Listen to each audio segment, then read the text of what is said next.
वो रूप तुम देख नहीं पाओगे। तो तुम्हारे प्रति कृपावश होकर दिव्यं ददामि ते चक्षु पश्य मे योगमैश्वरम।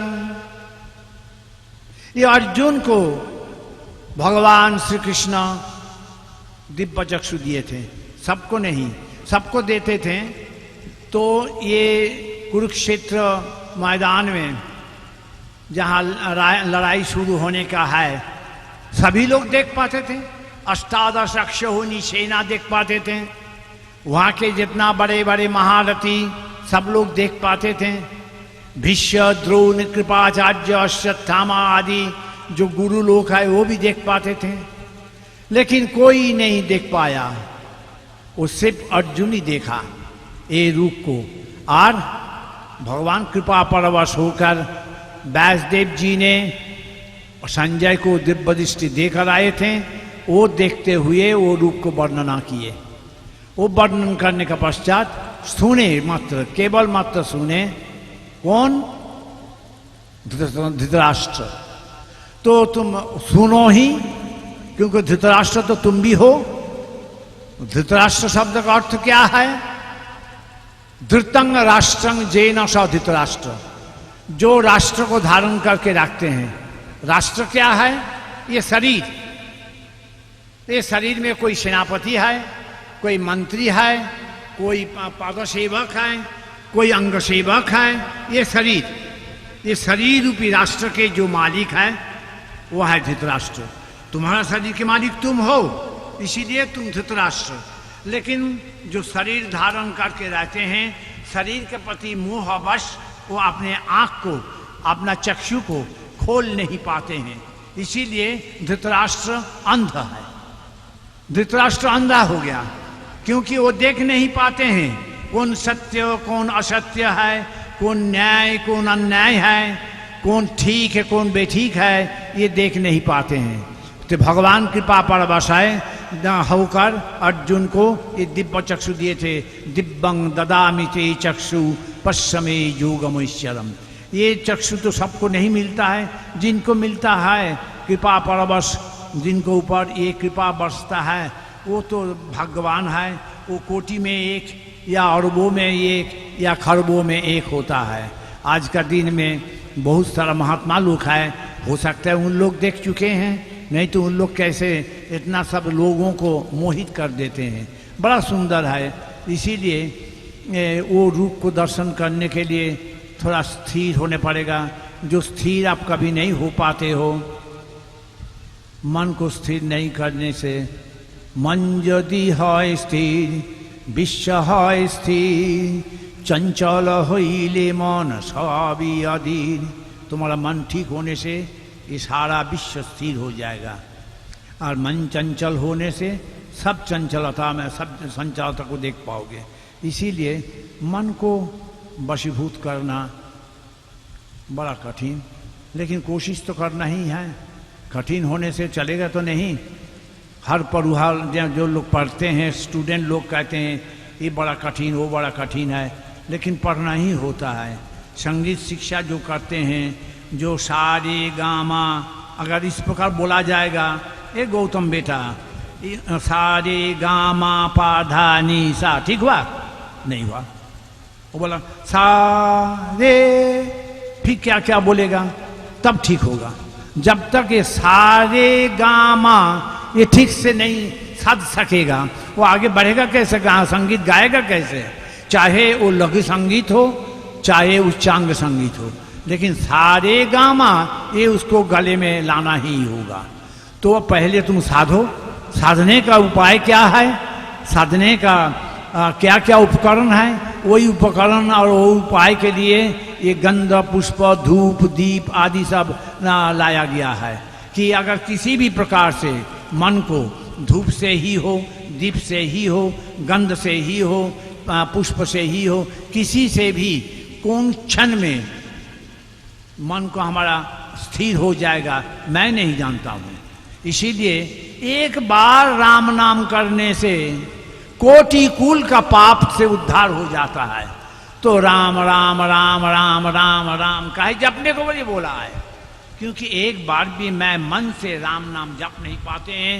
राम नाम जपने के लिए अविरत राम नाम जपते जाओ, अविरत तुम्हारा गुरु मंत्र जपते जाओ। हो सकता है कि कोटि कोटि जप के पश्चात एक मंत्र सही मन में तुम उच्चारण कर दिए हो और उस दिन तुम उद्धार भी हो गए हो। जब तुम उद्धार हो जाओगे बस हो गया, तुम देख पाओगे। क्या देख पाओगे? जैसा कि अर्जुन ने देखा। क्या देखा? अर्जुन बोल रहे हैं, पश्यामि देवांग स्तव देव देहे सर्वांग तथा भूत विशेष संगान ब्रह्मानमीशं कमलासनश्च मृषिंश्च सर्वा नुरगांश्च दिव्यान। तुम्हारे शरीर में हे प्रभु, तुम्हारा शरीर में 33 करोड़ देवता को मैं देख पाता हूँ। जितना भूत लोक है सबको देख पाता हूँ। ब्रह्मा जी को देख पाता हूँ। और जो कमलासन में बैठे हुए ब्रह्मा जी आते हैं। ऋषि लोक है और जितना गंधर्व पन्नग आदि जितना लोक है, अप्सर आदि सबको मैं तुम्हारा शरीर में देख पाता हूँ। और क्या देखता हूँ? ये देखते देखते मैं विवश होके देखता हूँ। अनेक बाहु दरवक्त नेत्रम, आपके बहुत सारे बाहु है, एक बाहु नहीं, सहस्र सहस्र बाहु है आपका। बहु उदार है, पेट एक नहीं। वस्तु तो पेट एक नहीं है। ये गुरु शरीर यहां बैठे हैं, गुरु का एक पेट है, इतना सारा पेट जमा हुआ है। अभी थोड़ा बहुत पेट में भूख जगने लगा है, सबका पेट में अभी भूख थोड़ा बहुत जगने लगा है, प्यास जगने लगी है। ये तो सबका पेट में है। तो अगर सोचोगे कि यही भगवान में, यही शरीर में अनेक बाहु, कितना सारा बाहु हो, हाथ उठाओ संतांगांग, देखो कितना बाहु, कितना बाहु, बहुत बाहु। ये सिर्फ दो बाहु नहीं, अनेक बाहु दरवक्त नेत्रम पश्यामि त्वं सर्वतो नंत रूपं नान्तं न मध्यं न पुनस्तवादीं पश्यामि विश्वेश्वर विश्वरूपं। इसका अंदर में भी क्या देख रहे हैं? किरीटिनं गदिनं चक्रिनं च। मैं वही रूप को देखा हूं जो गुरु को, जिस रूप से गुरु को जानते हैं। अगर सोचोगे कि गुरु बहुत गुस्सा करते हैं तो क्रोधित रूप से ही सोचो, भगवान महादेव का रूप में सोचो। जिस रूप से देखोगे वो रूप तुम देख पाओगे। अर्जुन देख रहे हैं किरीटधारी, गदाधारी, चक्रधारी, उनका तेज चारों ओर फैला रहे हैं और वो देखने में समर्थ नहीं हूं। इतना उनका दीप्ति, इतना उनका आलोक की छटा जो कि हमारा दोनों आंख बर्दाश्त नहीं कर पाते हैं। आप जो नेत्र को खोल दिए हैं वो नेत्र भी बंद होते जा रहा है। किरीटिनं गदिनं चक्रनं च तेजो राशिं सर्वतो दीप्तिमन्तं पश्यामि त्वं दुर्निरीक्षं समन्ताद् दीप्तानलार्क द्युतिमा प्रमेयं। यही देखते हैं, वो देख नहीं पाते हैं। तो वो रूप देखने का जरूरत नहीं है, सिर्फ सोचो। आज ये गुरु पूजन के अवसर पर यही सोचो, मेरे गुरुजी सर्वत्र विराजमान है। जैसा कि यहाँ पर प्रभात और इंदिरा का अंदर में गुरुजी विराजमान है, ऐसे आप जब जो लोग यहाँ उपस्थित हुए हो, जो लोग मंत्र जप करते हो अभी भी, इस समय में भी, उनमें गुरुजी प्रवेश करते हैं। यही नियम है। गुरुजी कोई नया कोई ये नहीं कर रहे हैं, यही नियम है। जहाँ जहाँ नाम उच्चारण होता है वहाँ वो रहेंगे। मेरे गुरुजी तो कहा कर गए हैं, पाठ पूजा जप ध्यान होइबे जेखाने। पाठ पूजा जप ध्यान जहां पर होगा,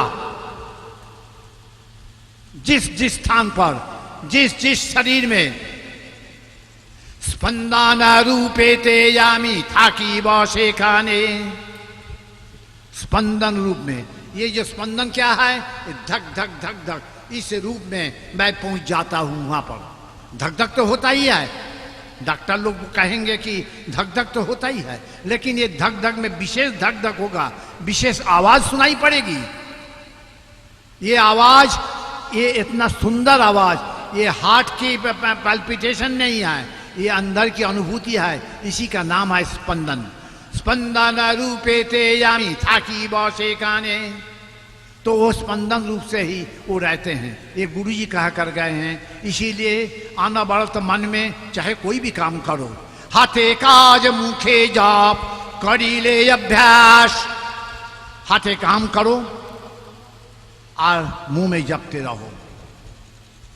जपीते जपीते मंत्र करीबे शयन निद्रा भंग हवा मात्र करीबे मानन। जपते जपते सो जाओ, आंख खुलने का साथ साथ जपते रहो। ये अभ्यास की जरूरत है, अभ्यास की जरूरत है। अभ्यास बिना ये कदापि संभव नहीं है। ये जो नृत्य कई रोज से आप लोग देखे हैं, ये एक दिन का शिक्षा के फल है। आज सुबह सिखाया, रात को परफॉर्मेंस कर दिए हैं। ये जो संगीत, ये जो गाते हैं, गौतम दासगुप्त, राजेश मिश्र, हमारा आउट बेटी लोग जो गाते हैं, ये क्या एक दिन सुबह में ठान दिया मन में कि आज संगीत गाएंगे और भजन गा दिए हैं? ये संभव है? कदापि संभव नहीं है। ये तो काल राजेश मिश्र कह रहे थे कि चुनरिया रंग दे चुनरिया गाना हम कितना सालों से पहले हम गाए थे। मन में तमन्ना थी कि मैं फिर गाऊंगा, लेकिन मौका नहीं मिला। आज मौका मिल गया, गुरु की बन गई तो गा दिए, जो कि अभ्यास में नहीं रहा। এই ভাবে সুঅভ্যস্ত হইবে যখন কহে गीता যোগক্ষেম বহে नारायण। यही रूप से, इसी रूप से अगर तुम्हारा अभ्यास हो जाएगा तो गीता में कहते हैं, क्या कहते हैं? सर्वधर्मान परित्यज्य मामेकं शरणं व्रज अहं तं सर्वपापेभ्यो मोक्षयिष्यामि मा शुच। हम तुम्हें सर्व पाप से विमुक्त करेगा। और क्या? अनन्नश्चिंतन्तो मां, जो अनन्न चिंत होकर, अनन्नश्चिंतन्तो मां जे जना पर्युपासते, जे जना होगा, जे जना पर्युपासते, जिन लोग अनन्नश्चित्त होकर भगवान को याद करते हैं, चिंतन करते हैं, तेषांग नित्याभियुक्तानां, उन लोगों के लिए प्रतिदिन के जो अभाव, जो समस्या, वो जो कोई उलझन, योगक्षेमं वहम्माम, मैं योगक्षेम रूप लेके उन सबको समाधान कर देते हैं, उनका दुख को दूर कर देते हैं। लेकिन अनन्नश्चिंतन्तो मां, अनन्नश्चिंतन होना चाहिए। अनन्नश्चिंत बिना ये कदापि संभव नहीं। हर कर्म में, हर वस्तु में, हर समय में चिंतन करना चाहिए। चिंतन बिना उनको मिलना कठिन है। और वही चिंतन के एक रूप है पूजा। पूजा में कम से कम कपड़ा ठीक से लगा लो, हाथ पैर धो लो, मुंह धो लो। ये जो आचमन किया है, मुंह धोना, आचमन में मुंह धोने का है। तो मुंह तो आपको कुल्ला करके यहाँ पर नहीं धोया जाएगा, पहले कुल्ला करके आ जाओ, फिर गंगा जल से या शुद्ध जल से मुंह में डालो कि और जो कुछ है वो भी हो जाए। लेकिन यहाँ पर जो भी आचमन हो, चाहे वैदिक आचमन हो, चाहे तांत्रिक आचमन हो, चाहे कोई भी आचमन हो, चाहे बंगाल का जो आचमन विधि है, चाहे बंगाल का बाहर का जो आचमन विधि है, जैसे कि बंगाल में ओम विष्णु ओम विष्णु ओम विष्णु कहते हैं, और बाकी हमारा सारा भारत में ओम केशवाय नमः, माधवाय नमः, नारायणाय नमः, इस प्रकार बोलते। चाहे किसी भी रूप से कहो, 3 बार बोला जाता है। क्यों? किसी का मन में सवाल उठा? नहीं उठा। क्यों नहीं उठा? कि ये सवाल उठने से कोई फायदा नहीं है, ये सवाल नहीं उठने से भी कोई नुकसान नहीं है, इसीलिए नहीं उठा। अगर ये तुम्हारा ये में व्यापारी लोग का व्यापार में क्यों नहीं सेल हुआ है, इस समय तो सेल होता है, तब उनका मन में सवाल उठता था। जो सर्विस करते हैं क्यों नहीं मेरा प्रमोशन हुआ है, ये वो लोग सोचते हैं, उसमें क्यों लगाते हैं। लेकिन ये प्रश्न सवाल क्यों नहीं उठा? क्यों हम 3 बार करते हैं ओम विष्णु ओम विष्णु ओम विष्णु? क्यों बार ये विष्णु का भगवान का नाम लिया जाता है 3 बार? प्रथम बार लेता है कि स्थूल में हमारा जो मुंह है, ये मुखमंडल ये शुद्ध हो जाए, इस पानी से शुद्ध हो जाए। दो बार, दूसरी बार जो हम लोग करते हैं वो है सूक्ष्म रूप में, हमारा मन का मायने अंदर में भी जो मैला है वो भी साफ हो जाए। ये तो बाहर का मैला साबुन से पानी से हम धो के आए हैं, सुगंधित कर देते हैं स्प्रे लगाकर, लेकिन अंदर का स्प्रे, अंदर में कौन पानी डालेगा, कौन साबुन डालेगा? इसीलिए वही नाम श्रवण करते हुए दूसरी बार सूक्ष्म रूप में, और सूक्ष्म रूप को ऊपर भी जिसको बोलते हैं हम लोग ध्यान, वो कारण में भी आपके ये पानी के द्वारा शुद्धता आ जाए, ये कारण में भी आ जाए। यही है 3 बार का ये आचमन की विधि। ये जानना चाहिए, सब विषय में जानो, सब विषय में तुम्हारा प्रवृत्ति लाओ कि हमको जानना ही होगा, हमको इसको अर्थ को जानना होगा। कोई किसी को पास कहो, कोई भी मुनि ऋषि तपस्वी साधु सन्यासी गुरुदेव आदि पंडित महाशय लोग है, उनके पास जाके पूछो, कोई भी सवाल उठेगा। तद विद्धि प्रणिपातेन, उनको जानने के लिए तत्विद्धि, तत् कौन तत्? ओम तत्सत, जो तत्सत, जो नित्य वर्तमान है, जो सारा भूमंडल अगर लय प्राप्त हो जाएगा तो भी तत्सत वो है। पुनर्रचना होगी, पुनर्विस्तार होगा, पुनराय ध्वंस होगा, यही है तत्। वही तत् को तद विद्धि, विद्धि का अर्थ है संस्कृत अर्थ है विद्धि, अर्थात उनको जानने के लिए। तद विद्धि प्रणिपातेन, प्रणाम करना, उनको जानने के लिए प्रणिपात पूर्वक परिप्रश्नेन सेवया, प्रणाम करने का विधि भी तो सबको मालूम नहीं है, किस प्रकार से प्रणाम किया जाता है, ये भी कोई पूछता भी नहीं है। क्योंकि प्रणाम करने का तो विधि होता है, नहीं तो प्रणाम तस्मात्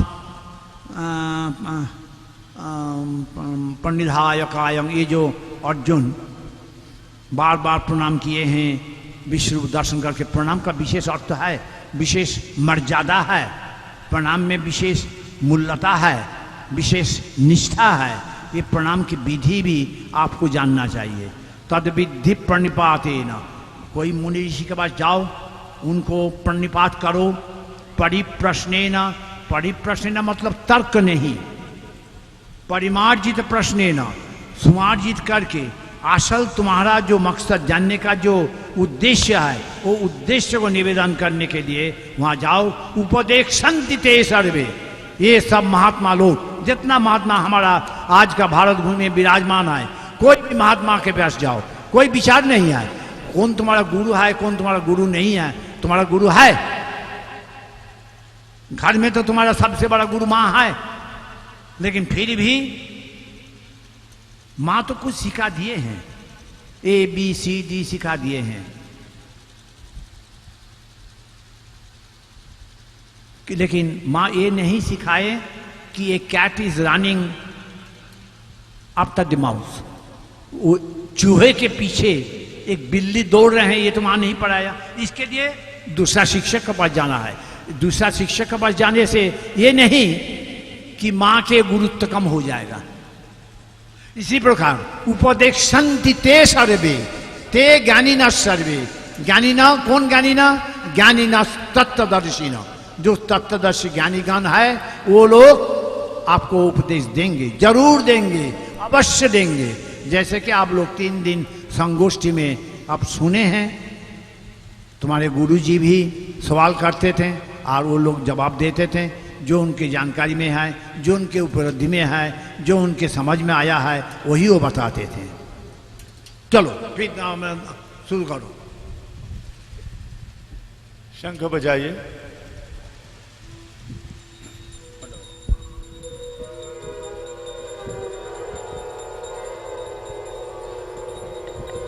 एतत्पुष्पमाल्यं सशक्तियै श्रीगुरवे नमः। एतत्पुष्पमाल्यं सशक्तियै श्रीगुरवे नमः। ॐ एतत्पुष्पमाल्यं सशक्तियै श्रीगुरवे नमः। इसके बाद सिंदूर लेके माँ के चरण को सोच के सिंदूर डालिए पुष्प पात्र में।